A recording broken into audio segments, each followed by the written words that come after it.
जिनको हम बुलाने जा रहे हैं, इनकी कविता में जोश भी है और जज्बात भी है, सोच को जगाने वाला एक नया अंदाज भी है, सोशल मीडिया पर लाखों दिलों को छूने वाले। आइए स्वागत करते हैं हमारे आज के इन्फ्लुएंसर कवियों का, रुचिका लोहिया, कोपल खन्ना और मुकुल शर्मा। लेकिन मंच पर सबसे पहले आ रही हैं रुचिका लोहिया, और इसके साथ we want to thank you our social media partner Explosure. उनके लिए भी जोरदार तालियां। तो अब तक आपने काफी कुछ सुना, मुस्कुराते हुए आ जाइए please Ruchika Lohia, all yours.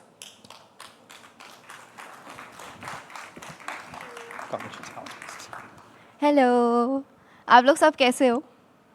बढ़िया ना, एकदम मस्त। और एक्चुअली अब मैं ना शायर हूँ, मैं लेखक हूँ, और जब हम लेखकों को ना इश्क बड़ा पसंद है, हमें प्यार बहुत पसंद है। कहते ना कि being a girl we love when men are in love.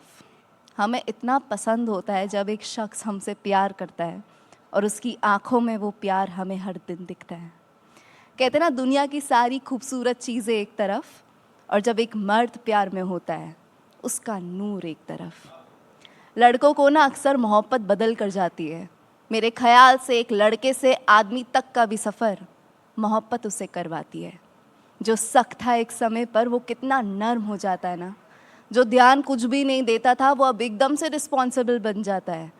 जो खूब मछलियाँ है पानी में कहकर इश्क से दूर रहता था, जब वो फंस जाता है इस जाल में तो आबाद हो जाते हैं शायर हर कोने में। इश्क की भाषा फिर वो समझने लगते हैं, दिल ऐसा लगाते हैं कि दिल तो उनका कभी नहीं था। तभी कहते हैं ना, लड़कों को सिर्फ प्यार में पढ़ने की देर है, फिर तो वो हमें सिखाते हैं कि असली मोहब्बत करते कैसे हैं, कि असली मोहब्बत करते कैसे हैं। आप लोग तालियां बजाओगे ना तो मुझे बड़ा मज़ा आएगा। तो मेरे ख्याल से जहाँ जहाँ मोहब्बत के बारे में बात होती है वहाँ वहाँ जुदाई के बारे में बात ना हो तो ये तो सेम हो जाएगा कि हम घर से निकले और माँ बाप के हमने पैर ना छुए, है कि नहीं। हर वक्त ज़िंदगी में जहाँ जहाँ हम किसी से इश्क करते हैं तो एक समय आता है जिस समय हम उन्हें अलविदा भी हमें कहना पड़ता है। ज़िंदगी भर में हम कितने रिश्ते तोड़ देते हैं बिना ये जाने कि ज़िंदगी कितनी छोटी है, बिना ये पहचाने कि ज़िंदगी कितनी छोटी है। और शायद हम जितना जीते हैं उतना ऊपर वाला भी हमें कहीं ना कहीं ये हिंट देता रहता है कि भाई साहब बहुत कम वक्त है तुम्हारे पास यहाँ। इसलिए जितने भी शिकवे है, उम्मीद है, भरोसा है, नफ़रत है, वो सब यही रह जाना है, वो सब पीछे छूट जाना है। और बचेंगे तो कुछ नहीं, बस वो कुछ पल जिन्हें तुम सोचते सोचते रात को सो जाओगे। बस वो कुछ यादें जिन्हें याद करके तुम मुस्कुराओगे। और यादें कितनी इम्पॉर्टेंट होती है ये जानना हो तो किसी बुज़ुर्ग से ज़िंदगी के बारे में पूछ के देखना। कहते हैं यादों की अहमियत अक्सर बढ़ जाती है समय ख़त्म होते वक्त, मगर समय बचा हो तुम्हारे पास और अब भी जवान हो तुम, जो मुझे लग रहा है यहाँ पे सब है जवान, तो ये सुन लेना। लिखा था मैंने तुम्हारे लिए, लिखा था मैंने ज़िंदगी के लिए, कि उम्र बीतने में वक्त कहाँ लगता है जनाब, कि उम्र बीतने में वक्त कहाँ लगता है जनाब। छोटी सी तो ज़िंदगी है, अब उसमें भी किसी से पूछ के छुट्टी लेने पड़े तो क्या फ़ायदा। खुद के लिए वक्त निकालने से पहले 1000 बार सोचना पड़े तो क्या फ़ायदा। अमीर होकर यादों में गरीब निकले तो क्या फ़ायदा। फ़ायदा क्या है ये बताओ, किसी और से अगर हम कंट्रोल होने लगे तो ऐसी ज़िंदगी का मकसद बताओ। खुल के जो हंसा नहीं सके उन दोस्तों का क्या फ़ायदा, प्यार में जो हद पार कर नहीं सके उस इश्क का क्या फ़ायदा, उस दौलत का क्या फ़ायदा जो अपनों के कभी काम ही नहीं आ पाया, उन सपनों का क्या फ़ायदा जो हमें जगा नहीं सका, जिस छत के नीचे सुकून ना मिले उस घर का क्या फ़ायदा, जिनके कंधों पे हम रो ना सके उन रिश्तों का क्या फ़ायदा। क्योंकि उम्र बीतने में वक्त कहाँ लगता है जनाब, क्योंकि उम्र बीतने में वक्त कहाँ लगता है जनाब। छोटी सी तो ज़िंदगी है, अब उसमें भी कमबख्त हैप्पी एंडिंग ही ना मिले तो क्या फ़ायदा, तो क्या फ़ायदा। तो देखो फ़ायदा तो नहीं है, और हाल ही में मैंने यही समझा है और सीखा है कि हमारे जाने के बाद हमारे अलावा बाकी सब पीछे ही रह जाता है। ना जाती है हमारी घर की चाबियाँ हमारे साथ, ना जाते हमारे फेवरेट कपड़े हमारे साथ, बस खाली हाथ और बन जाते हम सब राख। और अक्सर जब हम मौत के बारे में बात करते हैं अक्सर जब जब हम मौत के बारे में बात करते हैं हम सब बड़े डर जाते हैं, है कि नहीं? क्योंकि मौत से हम सबको कहीं ना कहीं डर लगता है। इसलिए डर नहीं लगता कि हमारे साथ क्या होएगा, इसलिए ज़्यादा डर लगता है कि हमारे जाने के बाद जो हमारे लोग हैं वो हमें याद रखेंगे या नहीं, वो हमारे बारे में जिक्र भी करेंगे या नहीं। उठावने में कितने लोग आए, इसके बारे में हर कोने में मोहल्ले में बात की जाती है कि उसके उठावने में इतने लोग आए। तो हम सबको एज अ ह्यूमन अपनी मौत बड़ी मशहूर चाहिए होती है कि नहीं? और जिस शख्स से आप बेइंतहा मोहब्बत करते हो, आपके हस्बैंड, वाइफ, बॉयफ्रेंड, गर्लफ्रेंड को देख के तो ये बहुत बार ख्याल आता है कि कमबख्त पूरी दुनिया मेरी मौत पे रोए या ना रोए मुझे कोई फ़र्क नहीं पड़ता, मगर ये शख्स अगर मेरी मौत पे लुटा नहीं तो खाक मोहब्बत की है उसने। लगता है ना ऐसा बहुत बार कि क्या करेंगे हमारे जाने के बाद, वो हमारे अलावा कैसे रहेंगे। इसी पे मैंने लिखा था सिर्फ फील के लिए बोलूँगी और आप लोग सबको इरशाद बोलना है, ठीक है? फील करेंगे अपन लोग इसको, ठीक है? अर्ज़ किया है, वापस नहीं एनर्जी, अर्ज़ किया है कि तुम क्या करोगे जब मैं नहीं रहूँगी, कि तुम क्या करोगे जब मैं नहीं रहूँगी। मेरी तस्वीरों को देखकर रो पड़ोगे या हमारे किस्से हर किसी को बताओगे। जब वक्त कम और साथ देखे सपने ज़्यादा रह जाएंगे, जुदा हम फिर ये मायूस किस्मत से हो जाएंगे। जब मेरा जिस्म ही मुझे छोड़ देगा, मेरी लकीरें कलाइयों में यूं घुल जाएगी, तब तुम क्या करोगे? मुझे ढूंढोगे या खुद को खो दोगे? मुझे मुस्कुरा कर याद करोगे या आंखों की नमी किसी और से पुछवा दोगे? मेरे दोस्तों से मिलोगे, मेरी चीज़ें अपने पास रखोगे, मेरा खुशबू सा कोई गुजरेगा तो दंग रह जाओगे, या मुझे भुलाने की सारी कोशिश तुम कर डालोगे? कि तुम क्या करोगे जब मैं नहीं रहूँगी?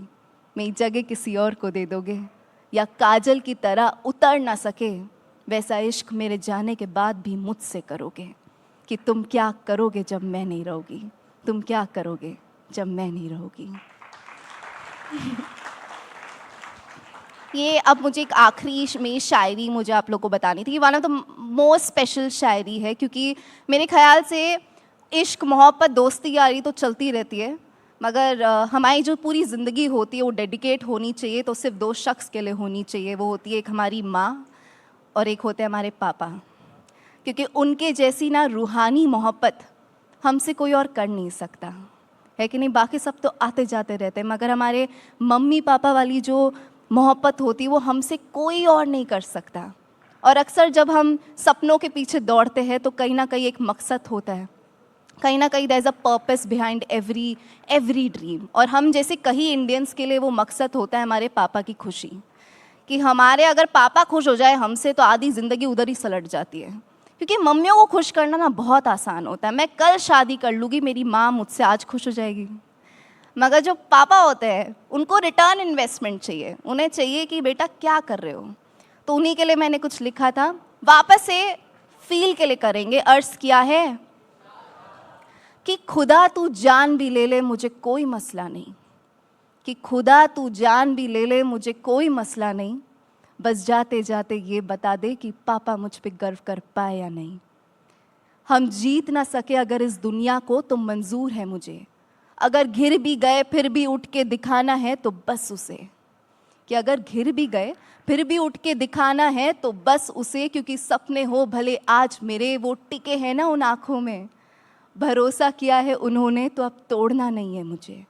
फिर तू जान भी ले ले मुझे कोई मसला नहीं, कि फिर तू जान भी ले ले मुझे कोई मसला नहीं, बस जाते जाते ये बता दे कि पापा मुझ पे गर्व कर पाए या नहीं, कि पापा मुझ पे गर्व कर पाए या नहीं। Thank you so much.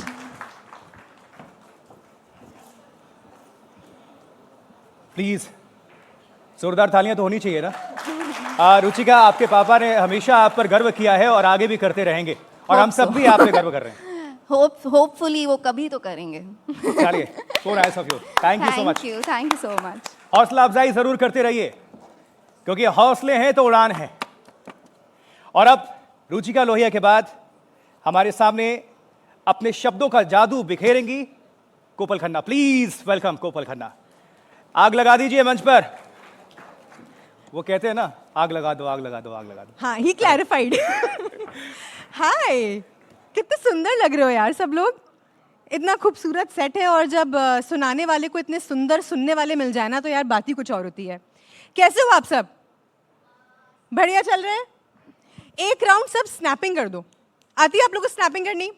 आपको पता है जब कवि लोग या कहानीकार आके स्टेज पे अपनी कहानियां सुनाते हैं, आपको कुछ रिलेटेबल लगे ना, कुछ आपको लगे कि यार ये तो बहुत बढ़िया कहा, क्या करना है आप लोग को? दोनों हाथों से। हाँ, मेरे एक हाथ में माइक है।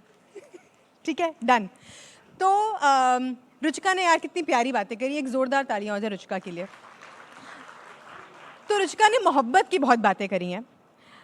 आप बताओ यार, आप अपनी लाइफ में सबसे ज़्यादा प्यार किससे करते हो? 2-3 लोग मुझे आंसर दे दो। सबसे ज़्यादा प्यार किससे करते हो? मम्मी? वेस, वेरी गुड। Me to. कोई और जवाब?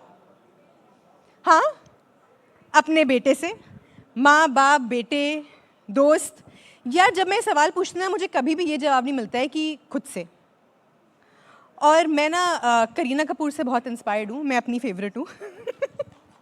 तो मैं सेल्फ लव पे और अपने सपनों पे बहुत बातें करती हूँ, क्योंकि आई थिंक हम कभी कभी भूल जाते हैं कि खुद से भी प्यार करना बहुत ज़रूरी है। तो 2 लाइनें लिखी थी, आप सुनेंगे। और अब मैंने सिखाई दिया आपको ये करना, तो अब नहीं करोगे तो मुझे बुरा लगेगा, है ना? तो आपको अच्छा लगे ना लगे, आप कर देना। ठीक है? Specially for the girls in the room. तुम्हें क्या दिखता है जब तुम आईने में देखती हो? तुम्हें क्या दिखता है जब तुम आईने में देखती हो? क्या तुम काजल लगाते वक्त थोड़ी देर रुक कर सोचती हो, कितनी खूबसूरत है यार तुम्हारी आंखें? क्या तुम काजल लगाकर मुस्कुराती हो? क्या तुम मुस्कुराकर सोचती हो, कितनी खूबसूरत है यार तुम्हारी आंखें? पर उससे ज़्यादा खूबसूरत हैं उनमें बसे सपने। काजल का टीका लगा रही हूँ उन्हें। सुना है खूबसूरत चीज़ों को नज़र बहुत जल्दी लगती है। पर ना मुझे लगता है कि जब हम आईने में देखते हैं ना, तो हम हमेशा गलत सवाल पूछते हैं। हम कुछ और ही किसी और ही डायरेक्शन में चले जाते हैं। तो उस पर मैंने कुछ लिखा था, हम हमेशा गलत सवाल ही क्यों पूछते हैं? मैंने ना पढ़ा था कहीं पर कि जो चीज़ें लाइफ में इंपॉर्टेंट होती हैं वो आंखों से दिखाई नहीं देती। अच्छा तुम ही बताओ, जब तुम आईने में देखते हो तो सबसे पहले क्या सोचते हो? कितनी सुंदर है, पर थोड़ी छोटी है। बाल कैसे हो गए हैं? मोटी है, पतली है। पिंपल्स कितने हो गए हैं? सोचो, अगर हमारे सारे सवाल बदल जाएं, यूं ही उनके जवाबों से हमारे चेहरे पे मुस्कान आ जाए। कैसी हो? खुश तो हो? कल रात में नींद ठीक से क्यों नहीं आई? चांद को देख के फिर उसकी याद सताई। डायरी के पन्नों में कैद ख्यालों का जिक्र किससे करोगे? अच्छा बताओ, खुद से प्यार कब करोगे? और अगर नहीं हुआ आसानी से तो थोड़ी कोशिश तो करोगे, क्योंकि बाहर की सब चीजें खोखली हैं अगर तुम्हारे अंदर एक तूफान है। तुम क्यों परेशान हो रहे हो उन चीजों को देख के जो सिर्फ दिख रही हैं? तुम्हारे चेहरे पे जो एक पिंपल का किस्सा है वो भी तुम्हारी अंदर की किसी कहानी का ही एक हिस्सा है। तो चलो आंखें बंद करते हैं, फिर जो दिखता है उससे 2-4 बातें करते हैं। थोड़ा हंसते हैं, थोड़ा रोते हैं, बस यूं ही किसी से अपनी दिल की बात शेयर करते हैं। चलो अपने सवाल बदलते हैं। चलो अपने सवाल बदलते हैं। Thank you so much guys, that's my time. I'm Kopal Khanna. Thank you, you've been a lovely audience. Yes, that's my man. कोपल खन्ना के लिए निश्चित तौर पर जोरदार तालियां। और जैसा कि मैंने कहा, बेटियों पर हर पिता, हर परिवार गर्व करता ही है। कोपल, आपने गर्व बोला नहीं, लेकिन सभी गर्व कर रहे हैं आप पे। और बहुत ही अच्छा, एक फ्लॉलेस लग रहा था कि सुनते जाएं, लेकिन वक्त की पाबंदी है, इसलिए मुकुल शर्मा, जोरदार तालियां। और सिचुएशन को कैसे संभाला जाता है देख लीजिए, एक लाइव एग्जांपल। ये निकल गया था, बट यही है anchoring. Mukul Sharma, all yours now. मैं भी सिचुएशन को संभाल लेता हूँ। असल में जो मेरा काम है, मेरा नाम मुकुल शर्मा है, वो सिचुएशन संभालना ही है। तो मैं है लड़कों की और लड़कियों की सिचुएशन संभालता हूँ जो मोहब्बत में डूब जाते हैं। तो शेर जब कोई कहता है, बहुत खूबसूरत बात, ये चुटकी वाली मुझे थोड़ी समझ में नहीं आती, क्योंकि मैं जिन मंचों पर जाता हूँ वहाँ पर इरशाद चलता है। तो एक बार शेर देखिए कि, एक बार जोर से करेंगे, है ना। शेर देखिए कि, शेर है कि आज अशकों के तले शजर तेरे शहर जलाए जाएंगे, आज अशकों के तले शजर तेरे शहर जलाए जाएंगे, गम पुराने जितने भी हैं वो सब भुलाए जाएंगे। मैं सोचता हूं कि तुझमें क्या बचेगा, बचेगा क्या तुझमें जब तुझसे हम घटाए जाएंगे। शेर के पहले क्या बोलते हैं? Thank you so much. मुझे लगता है जो हम मोहब्बत को बहुत ज़्यादा इंपॉर्टेंस देते हैं, जो लोग, जितने भी लोग यहाँ पर मौजूद हैं, ये हमारी अहमियत होती है जो मोहब्बत को इतना कीमती बनाती है। और ना, मोहब्बत ऐसे कोई बहुत बड़ी चीज़ है नहीं, ये हमारी कीमत होती है जो दूसरे इंसान की वैल्यू बढ़ा देती है प्यार में, है ना। वरना अगर कोई हंस रहा है तो वो हंस ही रहा है ना, लेकिन एक कोई हमारे बीच में ऐसा होता है मोहब्बत करने वाला जो बोलता है कि क्या हंस रही है यार, या फिर क्या हंस रहा है यार, है ना। ये मोहब्बत होती है। मोहब्बत इतनी स्ट्रांग होती है ना, मोहब्बत इतनी ज़्यादा वैल्यू करती है ना कि वो दुनिया की सारी जंग, सारी मुसीबतें दूर कर सकती है। एक शेर लिखा था कि, थैंक यू, कि हर मीनार दीवार पर, चौराहे के इश्तिहार पर। सर ये जो मैंने शेर लिखा है ना, ये उस वाली गहरियत से लिखा है कि आप समझेंगे इसको, कि हर मीनार दीवार पर, चौराहे के इश्तिहार पर, बुजुर्गों की सलाहों में, तन्हाई की पनाहों में, ऐलान जंग के हर मंजर पर, पंखे से लटके हुए हर कम ज़र्फ पर, यकीन मान दुनिया की हर एक चीज में यह तस्लीम था कि मोहब्बत मत करना यार, तू मेरा हौसला देख, मैंने फिर भी तुझसे मोहब्बत की। मोहब्बत जो है वो करने के लिए बहुत ज़्यादा हिम्मत चाहिए, निभाने के लिए और भी ज़्यादा चाहिए। एक कहानी मुझे छोटी सी याद आ रही है, अगर मेरे पास थोड़ा सा टाइम होगा तो मैं आपको बता देता हूँ। जब मैं छोटा था तो पापा और मैं जादू देखने जाया करते थे, और शायद मेरे बचपन की वो पहली ऐसी चीज़ थी जो मुझे सबसे ज़्यादा खूबसूरत लगती थी, क्योंकि मेरी पहली मोहब्बत मेरी माँ और दूसरे मेरे पापा थे। तो ये साल का वो वाला वक्त होता था जब मुझे लगता था कि यार अभी कितना मज़ा आने वाला है ना, पापा और मैं जादू देखने जाएंगे और जादूगर अलग अलग ट्रिक्स दिखाएगा, कभी जेब से रुमाल निकाल देगा, कभी टोपी में से खरगोश निकाल देगा। तो ऐसे ही पापा और मैं जादू देखने गए हर साल की तरह, लेकिन इस साल जो पुराने वाला जादूगर था वो वहाँ पर नहीं था। तो मैं बहुत ज़्यादा अपसेट हो गया, मुझे लगा कि यार मैं वो टाइम एंजॉय नहीं कर पाऊँगा जो मैं हर साल अपने पापा के साथ एंजॉय करता था। बहरहाल थोड़ा सा मैं परेशान हुआ, लेकिन उसके बाद एक दूसरा जादूगर वो सेम ट्रिक्स परफॉर्म करने लगा, और थोड़ी देर बाद मैं खुद ही उस सब से बहुत ज़्यादा एक्साइटेड होने लगा। तो मुझे ऐसा लगा कि मैं वो सब चीज़ें एंजॉय कर पा रहा हूँ जो मैं पुराने जादूगर से करता था। जब मैं घर गया तो मैंने पापा से पूछा कि वो पुराने वाला जादूगर अगर मर गया था तो ये नया जादूगर वो सेम ट्रिक्स कैसे निभा रहा है। तो पापा ने बोला कि बेटा, जादूगर जो होते हैं ना वो आते और जाते रहते हैं, जादू जिंदा रहता है। तो आप अपने अंदर का जो जादू है, आप अपने अंदर का जो जादू है उसको जिंदा रखिए, वो हमेशा काम आएगा। और एक दो शेर करके मैं आपसे अलविदा लूँगा। शेर अगर हम दो लोग बोलते हैं हमेशा ना, एक मैं हूँ बोलने वाला, एक आप हो सुनने वाले, लेकिन जो मैं बोल रहा हूँ वो आप हमेशा समझते हो, क्योंकि ये वो कहानी है जो आप बोल नहीं पाते और हम लोग बोल देते हैं। जैसे चिक्का ने बहुत सारी कहानियाँ सुनाई जो मैं बहुत रिलेट करा, और कोपल ने इतनी खूबसूरत बातें कही। ये वही सब बातें हैं ना जो हम सब के अंदर हैं, बस हम बोल देते हैं, आप बोल नहीं पाते। अब एक लाइन सब मेरे साथ बोलेंगे कि सही लगता है उसको लगता है वो दुनिया की सबसे खूबसूरत, सबसे हसीन लड़की है। उसको लगता है वो दुनिया की सबसे खूबसूरत, सबसे हसीन लड़की है। उसको सजने संवरने की जरूरत नहीं, उसका काजल भी खंजर जैसा काम करता है। उसको लगे ना लगे, हमें जरूर सही लगता है, और यही सबसे बड़ी प्रॉब्लम है। उसको लगता है वो दुनिया की सबसे खूबसूरत, सबसे हसीन लड़की है। खैर, सही लगता है उसको सजने संवरने की जरूरत नहीं, उसका काजल भी खंजर जैसा काम करता है। सिर्फ एक बिंदी लगाती है और एक सिंपल सा सूट, उतना भी मोहल्ले का जीना आराम करता है। उसको लगता है मैं उसको उम्र भर ऐसे ही देखता रहूंगा, ऐसे ही चाहता रहूंगा। खैर, जैसे कोपल बोल रही थी ना कि वो गीत वाले एरा वाली है ना, तो रेल की तेजी से लड़कियों के साथ प्रॉब्लम ये है, बहुत बहुत जल्दी जल्दी बोलती हैं और हमें प्रोसेस करने में बहुत टाइम लगता है। तो प्लीज लड़कियां थोड़ा धीरे बोला करें कि रेल की तेजी से कहानियां सुनाती है, आधी तो मेरे सर के ऊपर से निकल जाती है, बातें करते हुए इशारे भी करती है, मगर जब उल्टे हाथ से जुल्फ सवारती है वहां मेरी जान निकल जाती है। उसको लगता है मैं उसको उम्र भर ऐसे ही देखता रहूंगा, ऐसे ही चाहता रहूंगा। खैर, एक आखिरी शेर फिर मैं आप लोगों से अलविदा लूंगा। शेर देखिए कि अभी लंच करने जाना है, मैं आप लोगों के साथ ही जा रहा हूं लंच करने, तो इरशाद में ना वो दम होना चाहिए।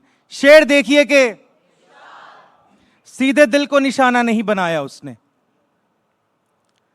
सीधे दिल को निशाना नहीं बनाया उसने, पहले इस दिल को दिल बनाया उसने।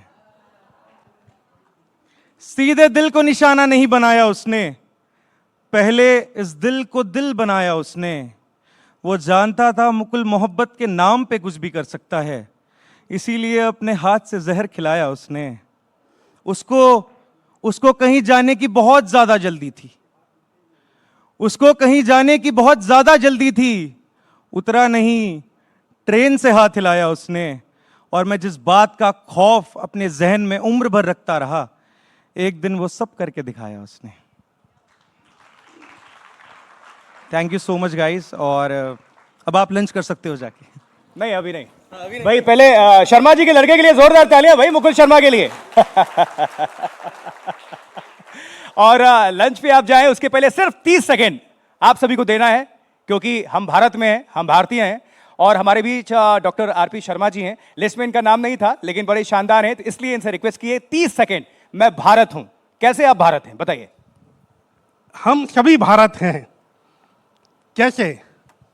मैं भारत हूँ, मैं भारत हूँ, मैं भारत हूँ, सीताराम की धरती हूँ, थोड़ी ताली कर दीजिए सीताराम साथ-साथ। की धरती हूँ, राधा कृष्ण भी जपती हूँ, सीताराम की धरती हूँ, राधा कृष्ण भी जपती हूँ।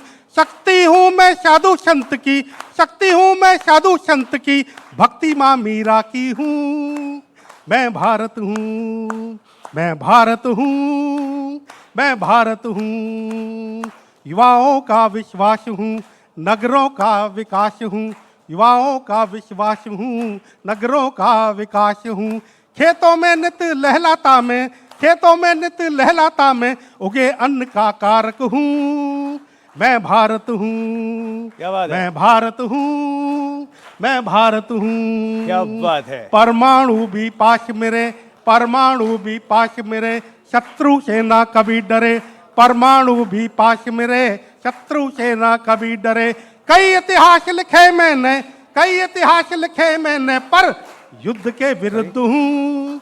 मैं भारत हूँ, क्या बात है? मैं भारत हूँ, मैं भारत हूँ। भारत माता की, भारत माता की, भारत माता की जय हिंद। मजा आया कि नहीं आया? इसीलिए लिस्ट में नहीं थे, लेकिन लगा कि इनको लिस्ट में रखना जरूरी था, क्योंकि ये भारत है और यही तो भारतीयता है। आप सभी दोस्तों का बहुत बहुत शुक्रिया।